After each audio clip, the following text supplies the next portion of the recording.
Hey everyone, we're gonna wait a second or two. I'm waiting for a confirmation from Veronica that everything works as it should. Veronica, if you could let me know, that would be wonderful. All right, sound is good on EU trainings end. So why don't you type in the chat box where you are dialing in from, making sure that you're familiar with the chat box and that's something that you can open on your end. In Zoom, all you need to do is probably click one icon, depending on which screen or device you're using. Germany, amazing Romania, I like that phrasing, London, Brussels, Poland.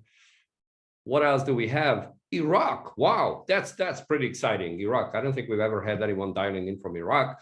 Luxembourg, Brussels, sound okay. All right, all of these inputs are coming in. Really appreciate that, and thank you so much for bearing with us while we figured out some tech issues here. But hopefully everything works as it should, and we're getting started with this webcast.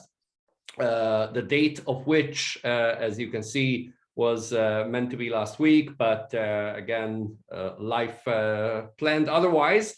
But what matters is that here we are today, 16th of March, 2022, and I'm going to present to you everything that is to be known about this particular competition, the latest audit exam administrator competition launched by EPSO, European Personnel Selection Office. And I'm going to describe every bits and pieces that will be helpful to you, I presume, to pass the competition and become an auditor at one of the European Union institutions. So with that, let me make sure that the slides work as they should. Apparently, yes. Clicking on the chat button, that's something that I can see you already successfully did. That's wonderful.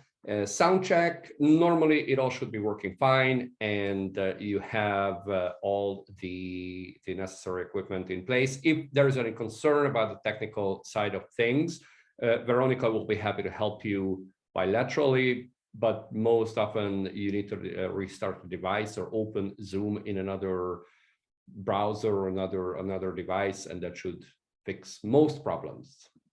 So with that, you might know my background. You may have heard me speak on different webinars. I'm András Panet, based in Brussels, Belgium, originally Hungarian, and I've been dealing with EPSO competitions and European careers for many, many years now, 15, perhaps even more. And I myself used to work for EU institutions, and I'll be happy to share with you everything that I know on how to succeed at these competitions.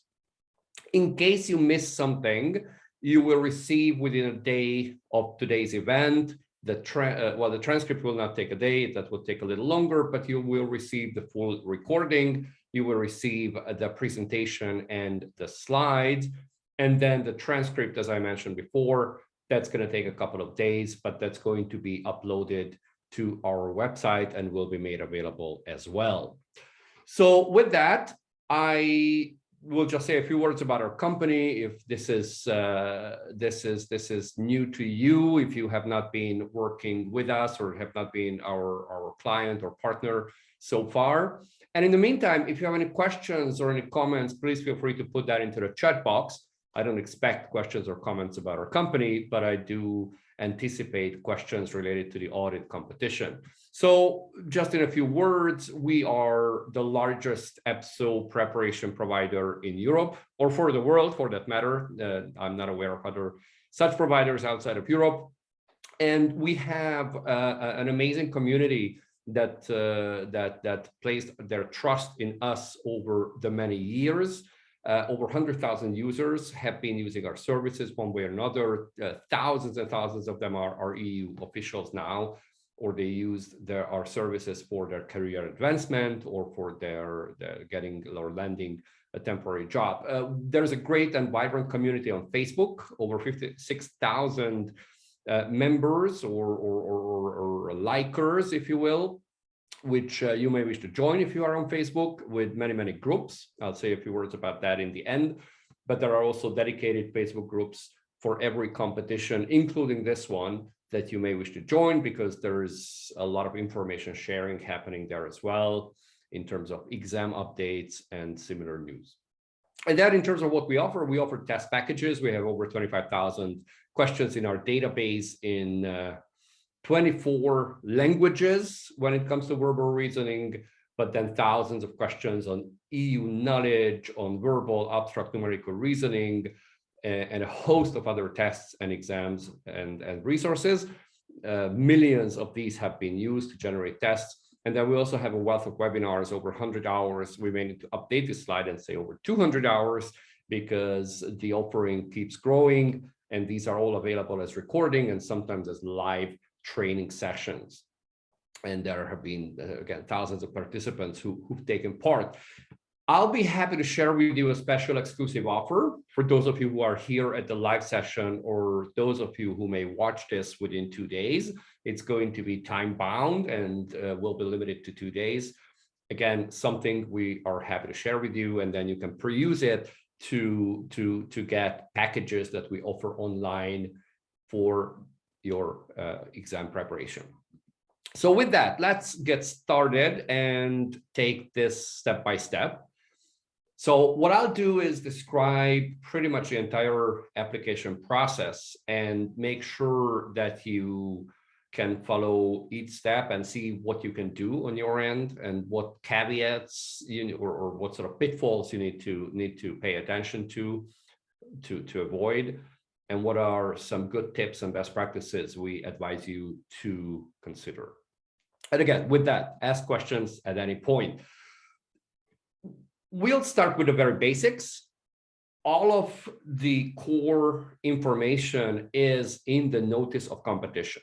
So the notice of competition is pretty much the Bible, the official source of information from which you can understand each and every requirement that EPSO, the Personnel Selection Office, puts forward to candidates to meet. So it's in the notice of competition that we know that there are going to be 70 positions available. Now, positions, or let's be entirely accurate, that's how many places are there on the reserve list. So the reserve list is what you are aiming for as part of the EPSO process. So you are going to be selected to be placed on the reserve list. And those on the reserve list can then be recruited at one point, either to the European Court of Auditors or other EU institutions for that matter, who are seeking those roles.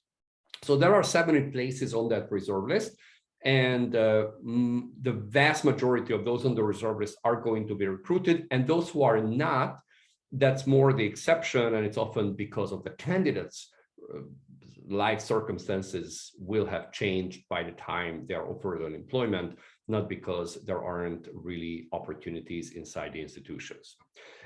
Importantly, this is an AD7 competition, which means that your starting position will be 87. We have a salary calculator on our website on eutraining.eu, and you can already simulate or have a rough idea how much starting salary you can expect. Just to give you a ballpark, it's around 5,500 euros net per month if you are based in Brussels. And again, depends on some other circumstances, whether you're married, whether you have children, whether you relocate from further away, and there are a couple of other factors. So that's the positions.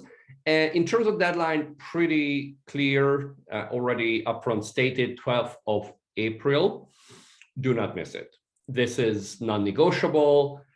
Usually they put noon Brussels time. So even if you're in another time zone or somewhere far away at the time when the deadline passes, rather send in your application a couple of days early than rush or risk that a server is unavailable, or you don't get internet, or there is some other hiccup. So make sure that you send in your application in due course.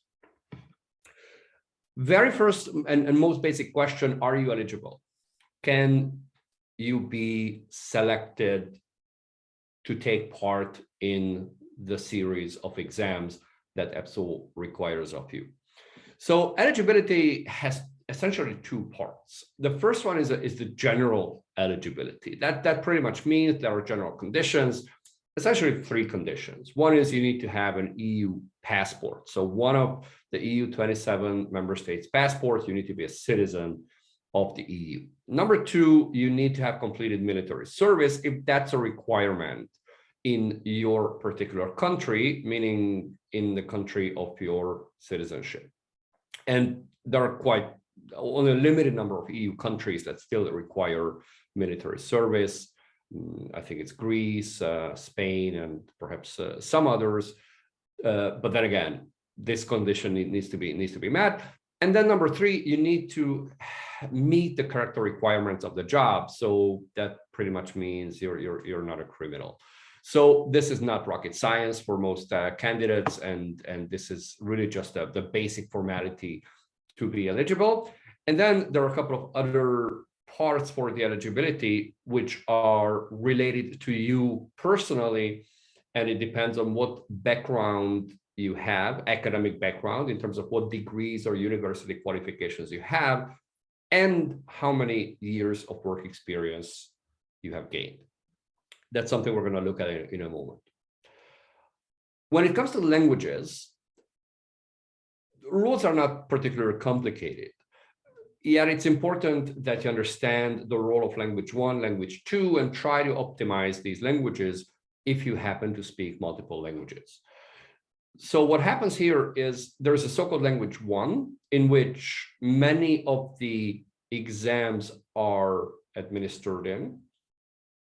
And then there is language 2, which other exams are run in. So let's take a look at this. Language 1 can be any of the EU's 24 official languages.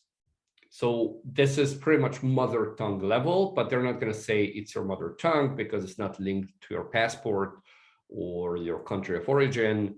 So me as a Hungarian, I could easily pick English as language 1, or I could speak French, or I could pick French because I speak French, or whatever other language, as long as it's one of the EU's 24 official languages. And then you have language 2, which must be different from language 1. So if I had picked English as language 1, my only choice as language 2 would be French. But if I pick Hungarian as language 1, I can then pick English or French as language 2. Now, why should you even give it any further thought? Well, since some exams are done in language 1 and others are in language 2, my general advice, again, in case you have the luxury of choosing from multiple languages, choose a language 1 in which you can process information the fastest. So even if you are able to, let's say, you command that language in a more passive way, like you understand a lot, you can read in that language, you can get information, that could be a language 1. And then language 2 should be a language in which you can express yourself actively with a great fluency. So the reason for that is, as you will see, the assessment center is conducted in language 2. So there you need to really speak in an interview. You need to write in a case study. So that is where there is a language that should be where you are really eloquent, or you have a good vocabulary and you can express yourself the easiest. And then language 1 and 2 must be different. So as I said that before, but that's pretty much it. There's no language 3 requirement, that there's no other limitation or any other constraint when it comes to this. So with those caveats and with those tips I outlined, there is not much more to consider there. Now here comes the more tricky part, which is the qualifications. So qualifications, that relates to what sort of academic background you have or what degree you have obtained, and your work experience. So let's take a look, because this is where most candidates face difficulties or questions or challenges. So here's the first one. there are different scenarios that EPSO outlines. One is that you have a degree, a diploma, or you completed university studies of at least 4 years. And it could be anything. It doesn't need to be linked to audit. So if you are a linguist, if you are a chemical engineer, if you are anything, as long as it's an accredited European diploma, that should qualify, as long as you had 4 years of studies and you got your degree in the end. What's necessary afterwards is a minimum of 6 years professional experience. Yeah, so it's the 4 plus 6. So it adds up to 10. As you can see, 4 years of studies, 6 years of professional experience. But then there is the alternative where you may have only a 3-year degree, could be a bachelor degree, a BA, again, could be anything. But then you need to have at least 7 years of professional experience. Typically, professional experience relates to paid work. So volunteer work would not qualify as professional experience. There might be exceptions to this rule. So again, if it's really maybe in the framework of a professional, like an internship after you obtain your degree or something along those lines, if you can prove maybe a formal employment, that might qualify. So if you have such doubts or your situation is a bit unique, you may want to ask the selection board or try to prove an even longer experience, that even if that period in your life where you were employed but not paid will be covered for the sake of calculating that time span. So that's pretty much the rule. Now, probably the biggest question would be, what is professional experience? So here they give some description, some indication where you can see it was acquired in one or more of the following fields: audit, economics, finance, statistics, mathematics, data analysis, computer engineering, and or data mining. So it's an exhaustive list of what could be qualified as professional experience. And you need to be able to demonstrate that whatever work you had actually fits in one or more of these categories. And plus, as you can see, it relates to the duties described in Annex 1 of the Notice of Competition. So it's not only that you were perhaps a mathematics teacher, but it needs to correspond to the kind of duties that would be or will be required of you when you are hired as an EU auditor. So again, simply having any kind of degree, and let's say 7 years of being a math teacher or dealing with computer engineering, it still needs to link to the audit work and the kind of activities and responsibilities that an auditor has in the EU institutions, as described in Annex 1 of the Notice of Competition. So if you have questions about that, put that into the chat box. I'll try to come back to those. Now, why is this a great opportunity? I probably do not need to preach to the converted. This is a great opportunity because it offers a permanent employment, just like almost every EPSO competition does. So when you are hired from the reserve list, you are given an open-ended contract as an EU civil servant. There's a probation period of 9 months, but then again, the contract itself is open-ended. It's not time-bound. It's not a temporary agent job. Salaries, as I mentioned, are rather attractive, and there are a lot of benefits. So there is health insurance, and there is European schools, and generally what many candidates find as the greatest benefit, and it's one of the greatest motivator why so many people are interested in EU jobs, is working for an international organization and endorsing, or let's say subscribing to the European Union's ideas. So that is perhaps less tangible, but just as important as a motivation. But there you have the more material things, which are obviously important as well. Where will you work? Well, it depends on which institution hires you. If it's the European Court of Auditors, that is in Luxembourg. If the European Commission, that's a different setup. But for this particular competition, it's the ECA that is essentially looking for new auditors and new staff. So that is going to be in Luxembourg. If some of you are interested in audit work and yet not willing or not interested in working in Luxembourg, well, chances are that you can start working in one institution like the European Court of Auditors, and after about 3 or 4 years, they typically allow the transfer to another institution while you keep all your administrative status and your salary benefits. So you can presumably, and subject to vacancies, go and work for the European Commission or work for the European Parliament or the Economic and Social Committee if there is a matching role for that particular job profile. So with that, how are you going to get one of these jobs? So how are you going to land this opportunity, and what do you need to do to prepare and optimize your current profile to succeed? So let's take a look at that. Well, the application process is really step one, is filling in the right forms and going online and creating a profile and making sure that you pick your language 1 and language 2, and making sure that you do all of this within the deadline, obviously. And then comes a part in the application which is called Talent Screener.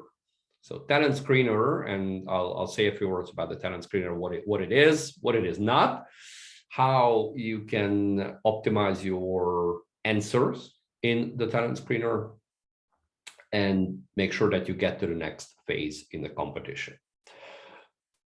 It's in English or French. So again, to my earlier point, pick one of those 2 languages if you are in a position that you speak both, where again, you can express yourself with the greatest confidence and without any grammatical errors or with the right level of nuance that you aim to convey to the assessors who will be evaluating and scoring your Talent Screener.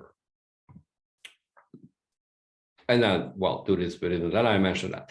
So what is actually the Talent Screener? How can you respond to the questions listed in those Talent Screener, and what are some best practices that I can share with you?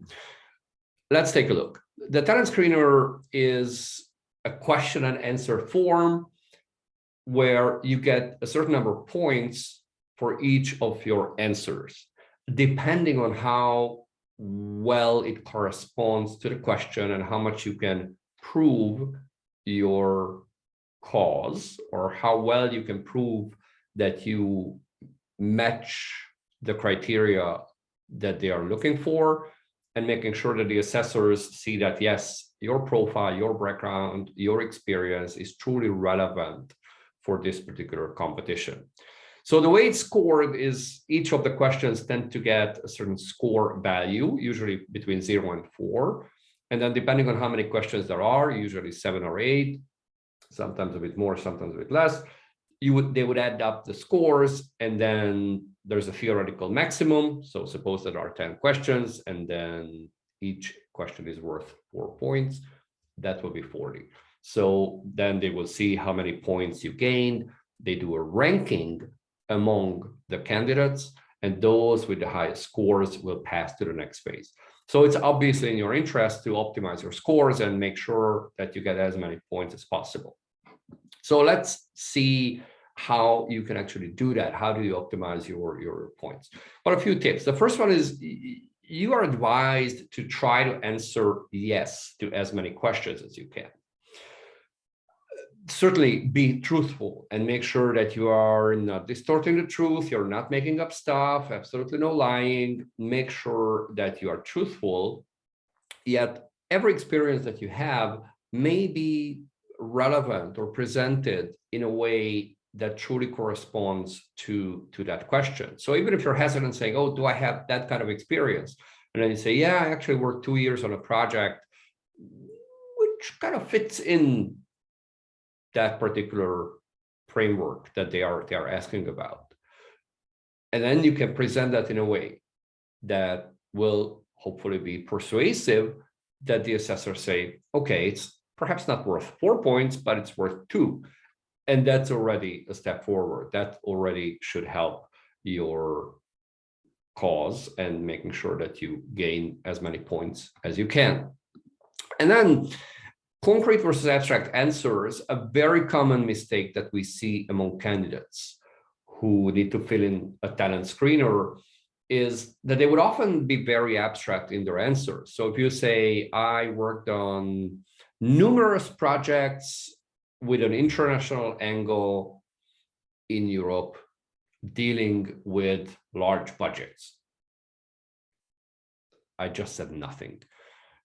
What is a large budget? What is numerous? What is in Europe? You are advised to define these terms, put some figures, some numbers, some specific metrics, whether it's 10 or 15 or 12 projects. Is it a budget of 2 million euros or 300 million? What is the scale? How many people have you worked with? What was your level of responsibility? How many projects were you involved in? So give those facts, figures, and numbers and make it very tangible so the assessor gets a much better idea about the scale, your responsibility, and how relevant that experience is for what they are looking for. And then when it comes to let's say fluff, when you are just putting in stuff, saying it was an extremely interesting project that I greatly enjoyed being involved with.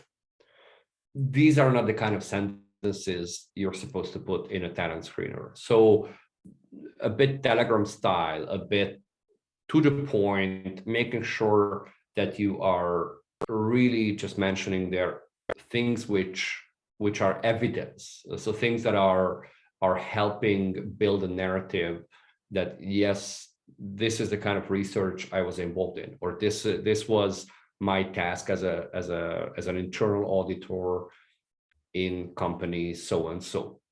So those kind of things need to be very targeted and no empty words. And then when it comes to the kind of questions that are asked, some questions may seem somewhat similar to others, and you may be tempted to just copy paste your answers from one question to another and say, well, I've already answered this, or maybe just write a line saying, please see my answers to question 4, or copy paste what you put there in question 4. I very much advise you against it. Your aim is to always establish relevance and try to tailor your answers to the question. So even if it refers to the same kind of experience that you had in the same period that you described in another answer, you may want to put the emphasis somewhere there, or highlight other points or other aspects of your job that you did, even if it relates to the same work experience.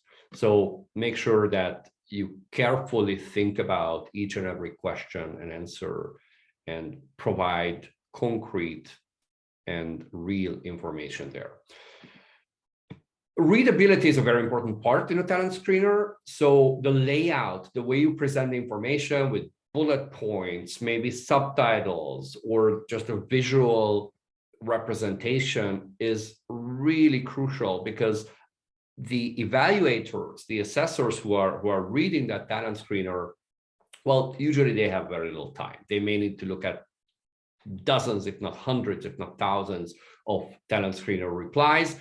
And that is really important, that they can understand your message quickly and easily. So that's why long sentences and lots of unnecessary information there will just hurt your scores. So the layout becomes really important. And even if the text editor is pretty simple, you can do a lot with that. E-institutions EPSO are pretty formal, so I encourage you to take a closer look at the notice of competition, look at the Court of Auditors website, look at their annual report, look at certain things just to familiarize yourself with their terminology, with the kind of projects that they are involved in. And you can try to link your own experience with what the institutions offer. So the institutions would want to seek candidates who can be helpful to their work as soon as possible. So no matter what kind of job you did, you may want to establish that link already in the talent screener, that a certain experience you had could be helpful for the EU's job because of this and this and this reason. And to do that effectively, if you have not yet worked with or in EU institutions, take a closer look at the Court of Auditors website, get a bit familiar with some of their terminology, and try to link that or insert some of those keywords into your talent screener replies. And then that's a similar idea here, is not just using their own language and terminology, but also, again, passing that message that, hey, I'm going to be an asset. I'm going to be helpful to your work because of the following reasons. And then last but not least, if you are interested in going a little deeper into the topic, we have a webinar. We just recorded a fresh and brand new one with my colleague Jan last week on the talent screener itself. It's an hour-and-a-half long webinar where we talk a lot about different techniques and phrasing and framing and many of the ideas, but in much more depth and much more comprehensive. So that's something you can find on our website, the recording. And we also offer the service of a talent screener review. So make sure that if you would like to ask our experts to review your draft talent screener replies, send it to us in due time, because sometimes we get a lot of demand, especially before a deadline is up. So if you would like to have a second view on your replies, feel free to contact us. This is a paid service. And again, it certainly needs a couple of days for our experts to review and provide you some actionable, helpful feedback. I see that there is one question here coming from Argula. So I understand that we have to pass first a verbal numerical abstract reasoning test to be selected. Well, that is not the case. So you probably were either involved or you're familiar with how most EPSO exams used to be conducted. This particular exam does not require the abstract verbal numerical reasoning as a pre-selection test. That will be part of the assessment center. Yeah, so the pre-selection, where candidates fill out the application form and make sure that they meet all the formal criteria, and you fill out the talent screener, that is what serves as a pre-selection tool.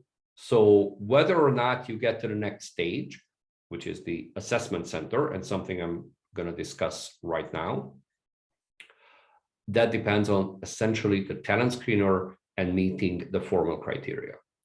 Once you pass the talent screener, so when you are told that you got enough points and you were among the best ranking candidates, and you pass to the assessment center, that is where you will need to do the abstract verbal numerical reasoning psychometric tests. So step 2, there's the talent screener review, as I just mentioned, and here you can see the answer to that very question. So there's no pre-selection computer-based test, so CBT, computer-based test exam at this stage. Yeah. So here comes step number 3, the assessment center. So assessment center is, again, a series of different exams. Now, how many of you will pass to the assessment center? EPSO already gives a rough indication, approximately 3 times the number of candidates sought for each field will be interviewed. Well, there's one field in this particular exam. So when you see the number 60, that's how many they want to have on the reserve list, times 3, you do the maths, 180, roughly 180 candidates will be invited to the assessment center. Now, the assessment center, some tests are done in language 1, others are in language 2. The location is either online or in person. It all depends on how the COVID situation develops, but EPSO has transited a fair bit to online testing, live online testing. So chances are they might keep it, but who knows? We'll see how the situation goes. So part of the assessment center is the abstract verbal numerical reasoning tests, the computer-based tests. So let me just say a few words about this. Many of you would likely be familiar with these concepts. So the verbal reasoning test is really having a passage, a text passage, and then they would ask questions about which, and you need to pick the correct answer. To say which one is the correct answer that corresponds to the text in the description. And then there's only one correct answer. It's not that you need to pick the wrong one or anything like that. You have 20 questions in this competition, which are worth 20 questions, yes, that you need to answer within 35 minutes. And we'll take a look at the scoring in a moment. Then you have numerical reasoning, where you have 10 questions and 20 minutes. So numerical reasoning, there is some chart or data set, and you need to do some basic algebra and computation to come up with the correct answer. And again, it's not open-ended. You need to pick the right answer from multiple options. And then you have the abstract reasoning, where you have a sequence of images and figures and charts and whatnot, and you need to decide or pick the one that should be next in the sequence. This tends to be more challenging because you have 10 questions in 10 minutes, so it's a minute per question. But then again, let's take a look at the scoring, because that is what truly decides which of these three carries the most weight. And as you can see, so for verbal reasoning, you have 20 points. So there you had 20 questions, 20 points, so 1 point per question. The interesting thing in this competition is you have the numerical reasoning, you have 10 questions and 20 points. So each question is presumably worth 2 points, perhaps because audit is a very numbers-driven competition or a numbers-driven profession as such. So perhaps that's why they added this extra weight to the numerical reasoning tests. We don't know, but regardless, this is how the exam notice has been communicated. And then you have the abstract reasoning, where you have 10 questions, 10 points. So again, 1 question, 1 point. So altogether, you add it up, you can have 50 points maximum. That's the theoretical maximum, and you need to have at least 30 to pass. And interestingly enough, pass mark is enough. So you don't need to rank or compare it to other candidates. You only, and I do the air quotes, only need to pass with at least 30 points out of 50. So if you take abstract reasoning, you can fairly easily pass even by not getting any abstract reasoning answer right, as long as you get a good score in the verbal and the numerical reasoning. So this is already part of the assessment center. And then you need to attain a pass mark, this I mentioned. And importantly, the scores you get here will be not counted towards your overall assessment center scores. So that is perhaps good news, because other parts of the assessment center will be counted as a standalone. The computer-based tests, yeah, so the ones that I looked at in a previous chart, all of this is conducted in language 1. Yeah, so if you pick Romanian, Greek, Swedish, Portuguese, whatever it may be, that's the language in which you need to sit these computer-based tests. On the other hand, when it comes to other exercises in the assessment center, those will be language 2, namely English or French. Essentially, there are 2 exercises. So one is a competency-based interview, and then there is the situational competency-based interview. So CBI and SCBI, these are nice abbreviations worth remembering, because these are the kind of exercises EPSO requires you. Here are a couple of points how these 2 actually compare to each other. So the competency-based interview is a situational interview. So essentially, it refers to situations. They ask you to recall situations, events, real work-life examples to demonstrate a certain competency. So something that actually happened in your life, and to talk about to emphasize your resilience, emphasize your communication skills, emphasize your delivering quality and results, emphasize your leadership skills. Whereas, so with the SCBI, so the situational competency-based interview, that is basically how you would react in a situation. So hence the word situational. So how would you how would you react in a hypothetical situation? So the competency-based interview is about your past, and the situational competency-based interview is about what if kind of scenarios. How would you react if your colleague told you 2 days before the deadline that she's sick and you need to come up with a solution to still meet the deadline? Assessment center tasks. So there is one more exam as part of the assessment center package, so to say, which is the field-related interview.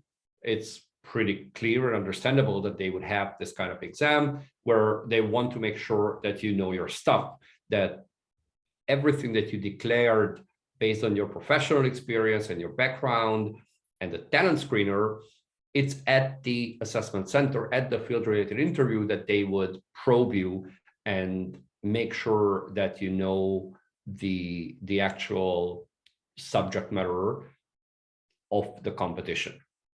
So that is, again, in language 2, and you have the expert panel, and they would ask you those questions, partly based on the talent screener, but it might divert from it a fair bit. So it's not so much a knowledge test where they say, okay, so what are the basic rules of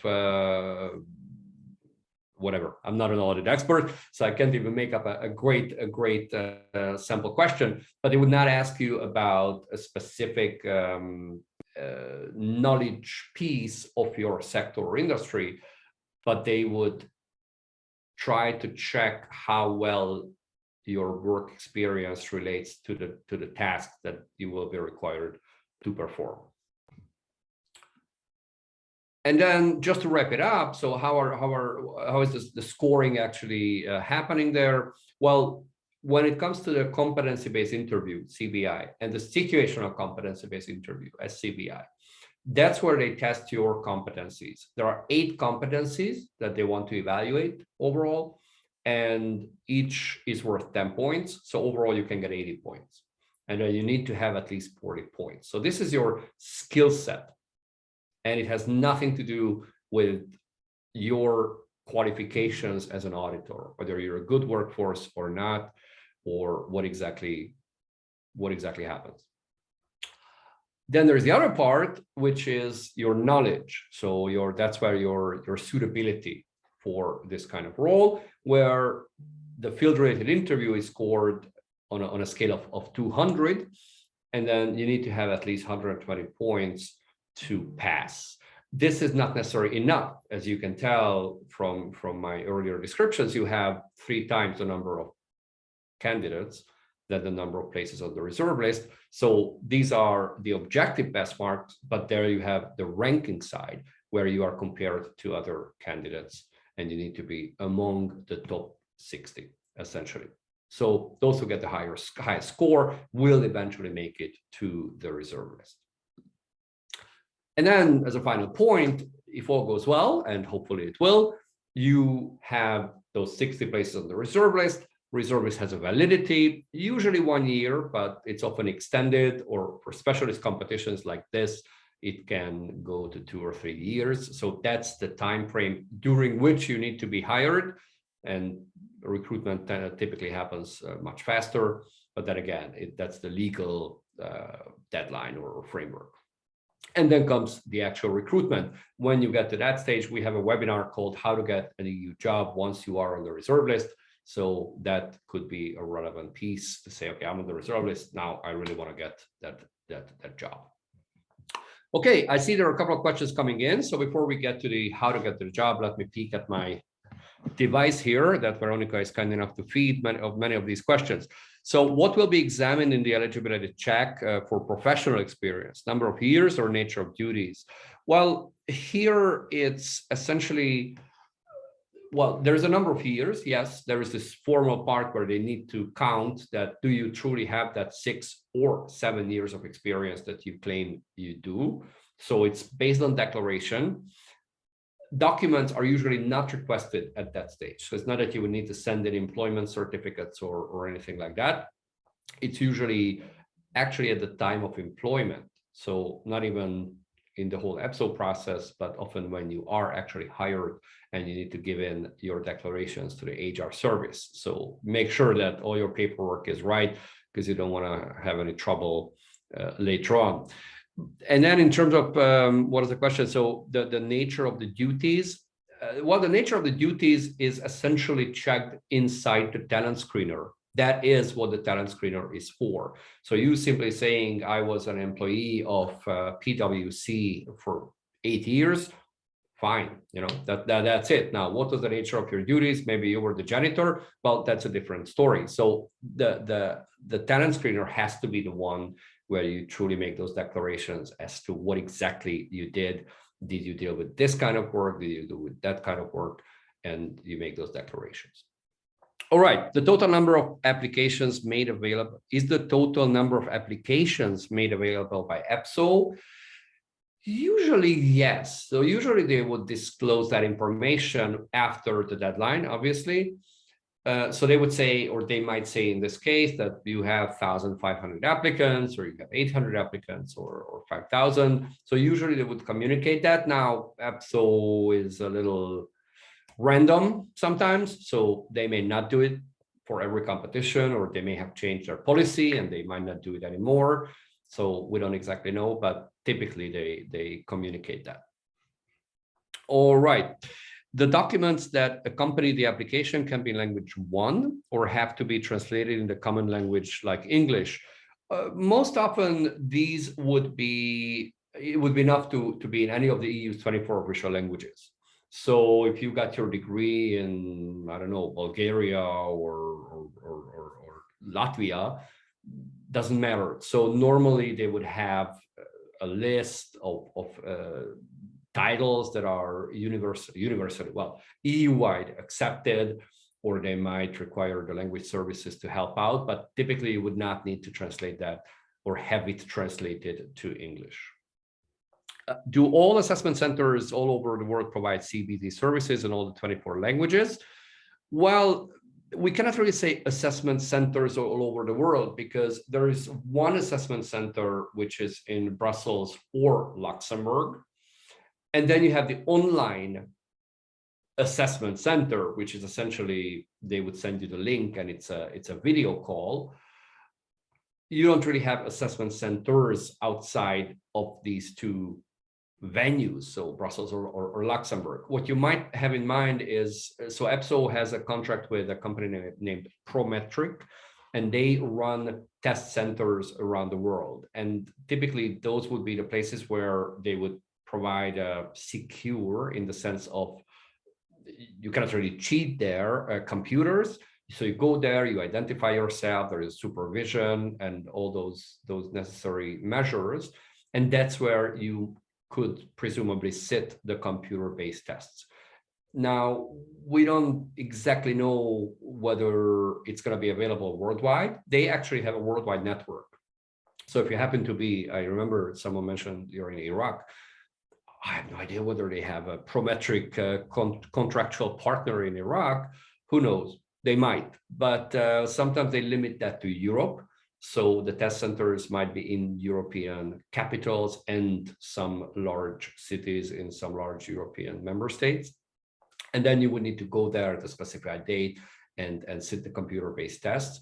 Again, there is experimentation whether to do these computer-based tests online. So you could do it on your, pretty much in your home. And that's something we need to keep an eye out for. But normally these happen in these test centers. EPSO will communicate all the information to you, and in due course, and often you can actually pick from different dates, so you can plan possible travels around it if you need to travel. Are there any good examples or answers of talent screener questions? Well, it so much depends on your personal situation. So it's more about how do you present what you have than to say, well, here's a good template answer that you could use as an inspiration. Again, all those things that I mentioned with formatting, with the layout, with the right wording, with presenting your information in the best possible way, those come into play, those principles. but there's such a variation among candidates as to the work experience, the job you did, the project you were involved in. It's hard to truly say, well, here's like a gold standard for talent screener answers. Could you specify if there's a language of the application? For example, if the application talent screener has to be filled in your language 1. Let me read that again. Specify if there's the language of the application, like the application talent screener has to be filled in your language 1. No, talent screener has to be filled in English or French, so it would not be in your language 1, presumably just to facilitate the work of those who evaluate the talent screener, because if it's really in all the 24 languages, that probably would be a logistical nightmare for EPSO to find internally those who understand the substance of the talent screener and speak maybe smaller languages, and that probably would make it more difficult. What is the timeline for a competition? Well, April 12th is the deadline, as we know. I can give you some educated guesses, but COVID is presumably, hopefully over, but we don't know how, again, with the current war situation might evolve, and who knows what other factors might affect their planning. But roughly, we can expect from the deadline, meaning that they would then check the talent screener, and then in terms of establishing those who pass and launching the assessment center, let's say I would expect that after the summer. So again, I might be wrong, and we don't know how fast they want to run this competition, but my guess would be probably around September is when they start the CBI and the SCBI and the field-related interview and the computer-based tests for the assessment center for this competition. And then when are they going to have the reserve list? Well, perhaps I would guess by the end of this year, early next year. So yes, it does take time. You can count easily a 6 to 9 month period, which is still relatively fast in absolute terms. And by the way, those of you who may not know it, as far as I can tell, there are now temporary agent vacancies at the European Court of Auditors, or at least an expression of interest.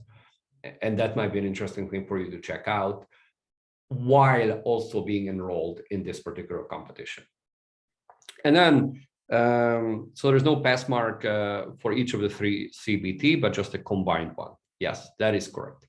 Let me finish up these couple of slides, and I see 1 or 2 questions still coming in. So how to get the job? Well, a lot of practice for sure to understand the methods, and especially when you get to the assessment center, practice the computer-based tests and practice those interviews, especially when it comes to improving a certain skill. You are advised to practice on a regular basis and make sure that you understand methodology and the persistence. Now, of course, for talent screener, that's slightly different. It's not that you're going to practice the talent screener, but it's trying to understand those principles and methods and clear writing ideas, so your talent screener comes across as a persuasive piece.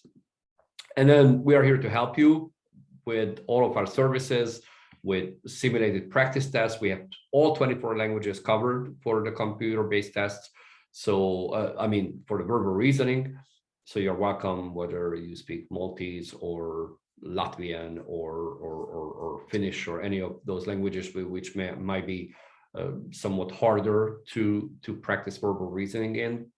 We offer those, check those out.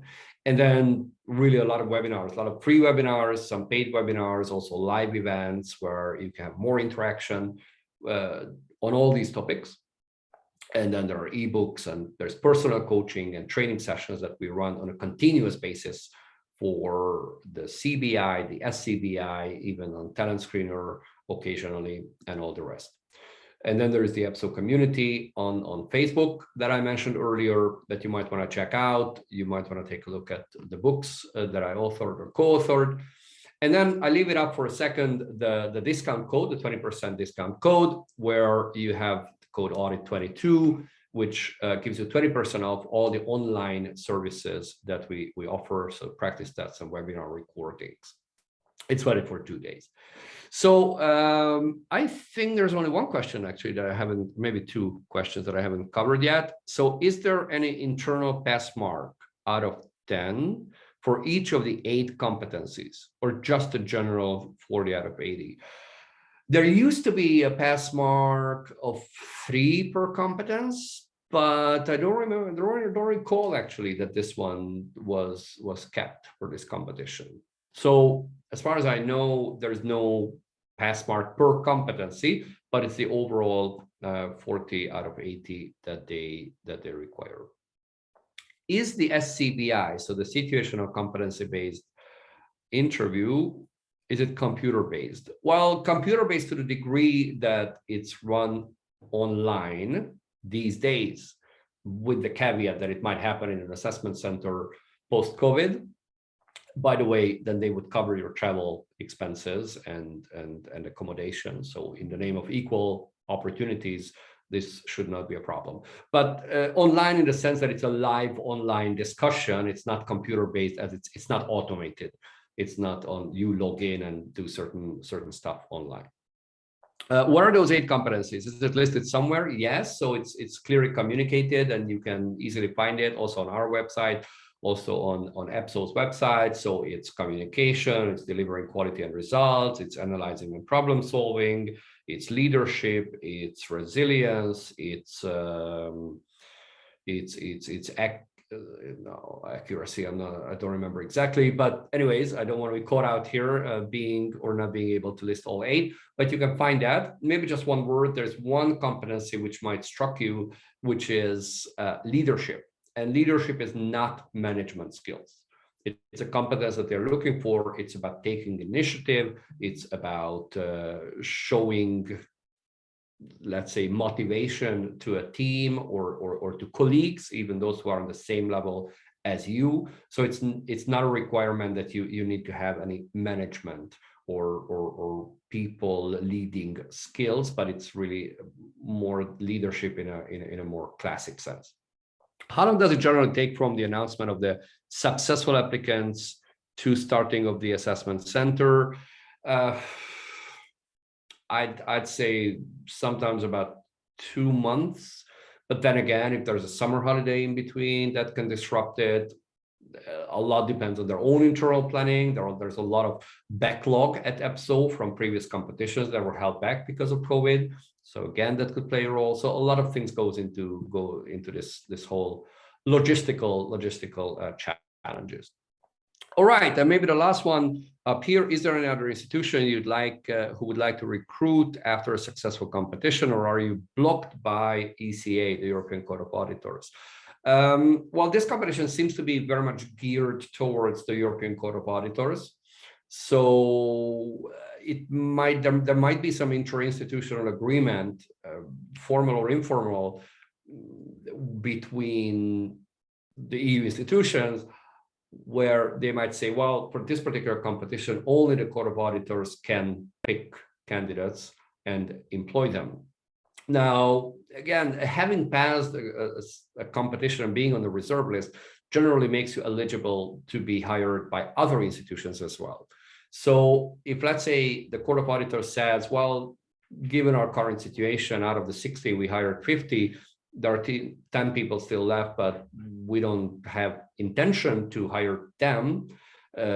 So other institutions, please feel free to take some of those candidates. Maybe the Commission says, my internal audit service or any other DG might want to hire persons from that reserve list. It should legally be possible. But then again, given the way it's been presented, chances are the Court of Auditor has the right of first refusal. I think that's perhaps the legal term.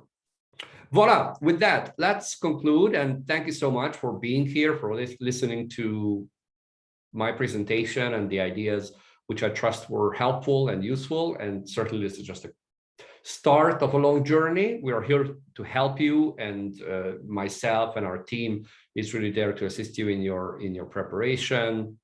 Feel free to email us if there is anything that you'd like to ask. Obviously, it's a free service, and ask for advice or guidance, or we're happy to point you to the right direction to optimize your chances and make sure that you succeed in this exciting competition. So big thanks to Veronica and Lenke, who put together the presentation. And thank you so much for helping me present as I did, and for everyone for being here. And please, you can share the presentation once it's been sent to your inbox, and let us know if we can help with anything else.